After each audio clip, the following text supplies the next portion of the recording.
একটু একটু খেয়াল করেন, একটা এক্সাম্পল খেয়াল করেন। মনে করেন আপনার মা অসুস্থ, নাউজুবিল্লাহ, আপনার বাবা অসুস্থ, আল্লাহ না করুক, বা আপনাদের ছেলে সন্তান মেয়ে সন্তান অসুস্থ। এখন আপনি কোনো উপায় নেই, ডাক্তার বলছে যে খুব সিরিয়াস অবস্থা, হয় না এমন মাঝে মাঝে? আচ্ছা, এখন আপনি সেজদায় পড়ে গেলেন, হাত তুললেন, তুলে আল্লাহকে বলছেন, আল্লাহ আমার বাবা অসুস্থ, আমার মা অসুস্থ, আমার ছেলে বা মেয়েটা অসুস্থ, আল্লাহ তুমি তাকে শেফা দান করো। এই কথাটা বলার সময় আপনার চোখ দিয়ে পানি ঝরে না? ফিলিংস আসে না? এই ফিলিংসটা কেন আসে? কারণ আপনি যা বলছেন আল্লাহকে সেটা আপনি উপলব্ধি করতে পারেন, ফিল করতে পারেন। আর নামাজে কেন মনোযোগ আসে না? কারণ নামাজ আমি যা পড়ছি এটা তো আমি ফিলই করতে পারি না, আমি তো এই ভাষাটাই বুঝি না, অর্থই জানি না, কেমন করে ফিল করবো? এই জন্যই বলি কোরআনের অর্থ জানার দরকার নাই। অর্থগুলো না জানলে তো পরে আপনি মনোযোগ পাবেন না, তো ইহসান পাবেন না।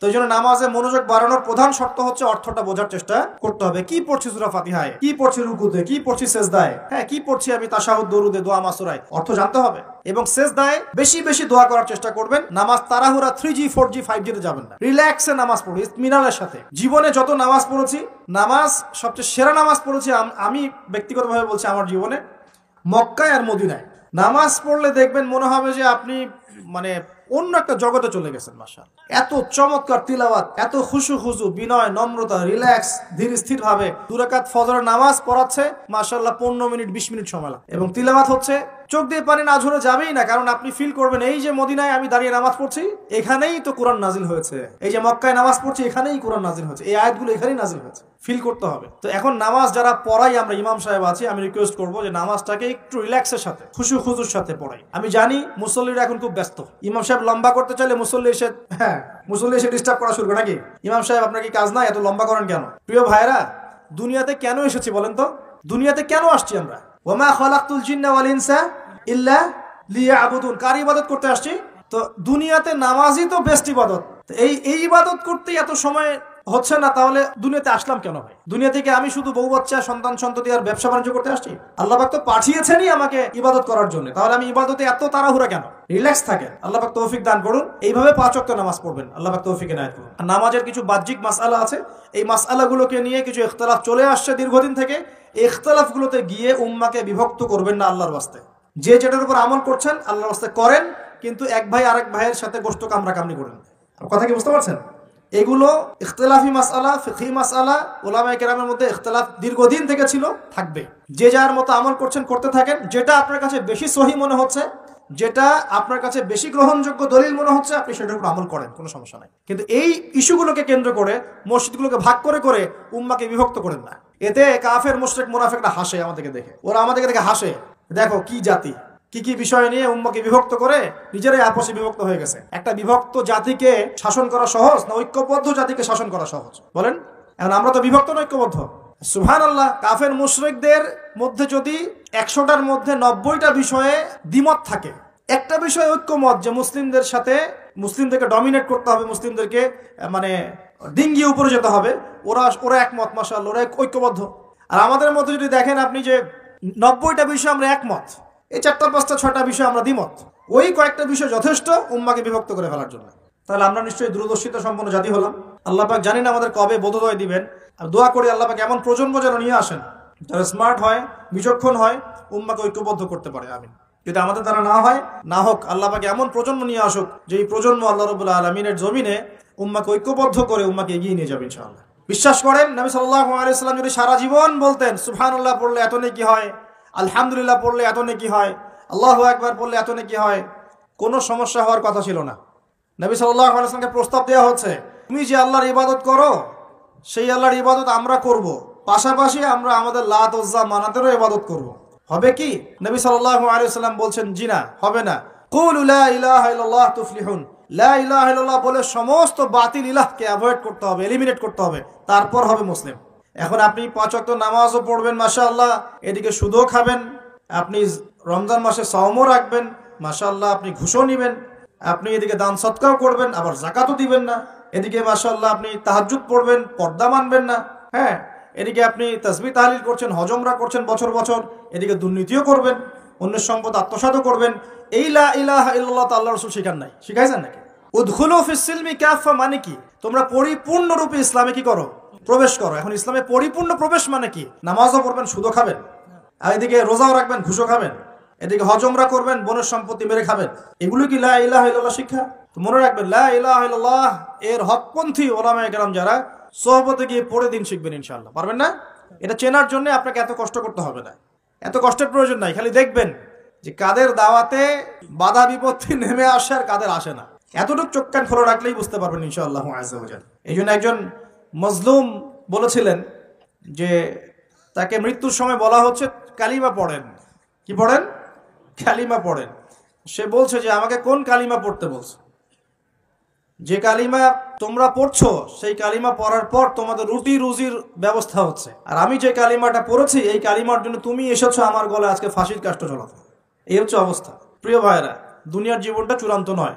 এখানে সফল হতে হলে একটা আয়াতেই যথেষ্ট আপনার জন্য। আজকে রাসূল যা দিয়েছেন নিয়ে নেন, যা দেন নাই ছেড়ে দেন, যা নিষেধ করেছেন ছেড়ে দেন, ব্যাস। আর কিচ্ছু করতে হবে না। ঘুমানো থেকে শুরু করেছি আপনার জন্য, আমি একটু গুছিয়ে দিব আপনাকে সারাদিন, তারপর শেষ করে দিব ইনশাআল্লাহ। এবার আপনি ডান পাশে কাত হচ্ছেন, হয়ে বলবেন আল্লাহুম্মা বিইসমিকা আমুতু ওয়া আহইয়া। তার আগে যদি সম্ভব হয় 33 বার সুবহানাল্লাহ, 33 বার আলহামদুলিল্লাহ, 34 বার আল্লাহু আকবার পড়ে আপনি ঘুমিয়ে যাবেন। এখন যদি আপনি 6 ঘন্টা বা 8 ঘন্টা ঘুমিয়ে থাকেন, প্রত্যেক সেকেন্ডে আপনি নেকি পাবেন ইনশাআল্লাহ। কেন নেকি পাবেন? কারণ আপনি আপনার আদর্শ মতো ঘুমান নাই, আপনি রাসূলুল্লাহ সাল্লাল্লাহু আলাইহি ওয়াসাল্লামের আদর্শ মতো ঘুমিয়েছেন, মুহাম্মদুর রাসূলুল্লাহর উপর আমল করেছেন। মুহাম্মদুর রাসূলুল্লাহ মানে কি? প্রতিটা কাজ করতে হবে কার তরিকায়, এটা বোঝেন। লা ইলাহা ইল্লাল্লাহ মানে কি? মানে আল্লাহ ছাড়া আর কিছুই চলবে না। সোজা কথা, আল্লাহ ছাড়া আর কিছুই কি চলবে? কিছু চলবে না। মুহাম্মদুর রাসূলুল্লাহ মানে হচ্ছে প্রতিটা কাজ করতে হবে কার পদ্ধতিতে? মুহাম্মদ সাল্লাল্লাহু আলাইহি ওয়াসাল্লামের তরিকা। বাস, এই এতটুকু যথেষ্ট। এই কালিমা নিয়ে মৃত্যুবরণ করলে পরে ইনশাআল্লাহ একদিন না একদিন আপনি জান্নাতে যাবেন ইনশাআল্লাহ। যদিও আপনি চুরি করেন, যদিও আপনার জিনা করেন, যদিও আপনি মদ খান, ইনশাআল্লাহ আল্লাহ চাইলে সেই গুনাহ মাফ করে দিবেন ইনশাআল্লাহ। প্রিয় ভাইরা, এইভাবে নামাজ শেষ করেন। এখন নামাজের পর কি চলে যাবেন? জিকির আজগার আছে, তাসবিহ তাহলিল আছে, কোরআন তেলাওয়াত করতে পারেন। প্রয়োজন হলে বা সম্ভব হলে আপনি ইশরাকের নামাজ পড়তে পারেন। একটা কবুল হজ, একটা কবুল উমরার নেকি পাবেন ইনশাআল্লাহ। এরপরে আপনি প্রয়োজনে চাষ্টের নামাজ পড়তে পারেন।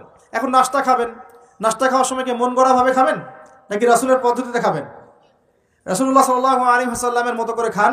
3 ভাগ খাবেন, 1 ভাগ খাবার, 1 ভাগ পানি, 1 ভাগ ফাঁকা। এবং খাবার আগে বিসমিল্লাহ, শেষে আলহামদুলিল্লাহ। খাওয়াটাও কি হবে তখন? ইবাদত। এভাবে আপনি পড়াশোনা করবেন। এরপরে স্কুলে যাবেন বা কলেজে যাবেন বা বিশ্ববিদ্যালয়ে যাবেন বা আপনার চাকরি ক্ষেত্রে যাবেন, ব্যবসা ক্ষেত্রে যাবেন। বিভিন্ন জন বিভিন্ন জায়গায় চলে যাব আমরা। এখন কি নামাজ তো পড়লাম রাসূলের মতো, তাহাজ্জুদ পড়লাম রাসূলের মতো, ওযু ইস্তেঞ্জা খাবার খেলাম রাসূলের মতো। এখন কি আমি অর্থনৈতিক জীবনে গিয়ে রাসূলের খেলাফ চলবো? আমি কি শিক্ষা ক্ষেত্রে গিয়ে রাসূলের খেলাফ চলবো? আমি কি পরিবারে এসে এখন রাসূলের আদর্শের বিরুদ্ধে চলবো? তাহলে কি আমি পরিপূর্ণ মুসলিম হতে পারবো? তাহলে সমাধান কি? ব্যবসা করতে গিয়েছেন, এখানে ব্যবসার সুন্নত আছে। মাপে কম দিতে পারবেন না, পণ্যে ভেজাল মিশাতে পারবেন না, কাউকে ঠকাতে পারবেন না, ঠিক আছে? মজুতদারি করতে পারবেন না, আপনি কৃত্রিম সংকট তৈরি করতে পারবেন না। ব্যবসার মূলনীতি মেনে চলবেন, ইনশাল্লাহ আপনি এখানেও নেকি পাবেন ইনশাআল্লাহ। বরং সৎ ব্যবসায়ী হলে পরে আপনি নবীদের সাথে হাসর করতে পারবেন ইনশাআল্লাহ। চাকরি করতে গিয়েছেন, এখন কি ফাঁকি দিবেন কাজে? এখন কি ঘুষ নিবেন? এখানে কি আপনি সুদ খাবেন? এখানে কি আপনি দুর্নীতি করবেন? এখানে আপনার চয়েস। আপনি যদি করেন ক্ষতিগ্রস্ত হবেন। ইবাদত বন্দেগীর জীবনে আপনি মুসলিম হলেও এই ক্ষেত্রে কিন্তু আপনি পরিপূর্ণ মুসলিম হতে পারছেন না। আবার যদি সমাজে যান, এখানে কি আপনি গিয়ে মন গড়া সব কাজ করবেন, মন গড়া বিধান প্রয়োগ করবেন? এটা কিন্তু আপনার চয়েস। কিন্তু যদি আপনি করে ফেলেন, তাহলে ওই ক্ষেত্রে আপনি পরিপূর্ণ মুসলিম হতে পারলেন না। এভাবেই জীবনের প্রত্যেকটা ক্ষেত্রে যদি আমরা রাসূলের আদর্শ মেনে চলি, অটোমেটিকলি সমাজে শান্তি, শৃঙ্খলা, স্থিতিশীলতা চলে আসবে ইনশাআল্লাহ।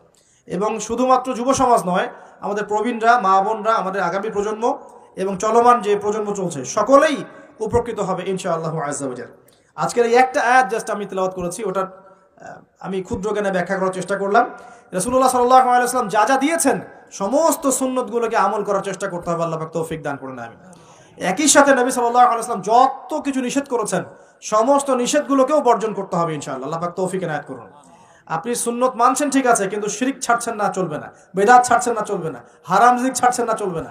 সুদ ঘুষ ছাড়ছেন না, এটা চলবে না। অন্যের হক নষ্ট করছেন, চলবে না। যদি পরিপূর্ণ সাফল্য পেতে চাই, তাহলে কিতাবের পূর্ণ অংশের উপর আমল করার চেষ্টা করতে হবে। এক অংশ মানবো, এক অংশ মানবো না, এই মুনাফিকি খাসলত ত্যাগ করতে হবে। আল্লাহ সবাইকে তৌফিক এনায়েত করুন, আমিন। আমরা আলোচনা এখানে গুটিয়ে নিচ্ছি এবং দোয়া করছি আল্লাহ রাব্বুল আলামিন আমাদের সকলকে রাসূলুল্লাহ সাল্লাল্লাহু আলাইহি ওয়াসাল্লামের মতো সুন্নাহ মাফিক জীবনযাপন করার তৌফিক এনায়েত করুন। এবং জীবনের প্রতিটা ক্ষেত্রে সুন্নত বাস্তবায়নের তৌফিক দান করুন। আল্লাহ পাক আমাদের যুব সমাজকে হেদায়েত করুন এবং যাবতীয় পাপাচার থেকে আল্লাহ পাক তাদেরকে হেফাজত করে রাখুন।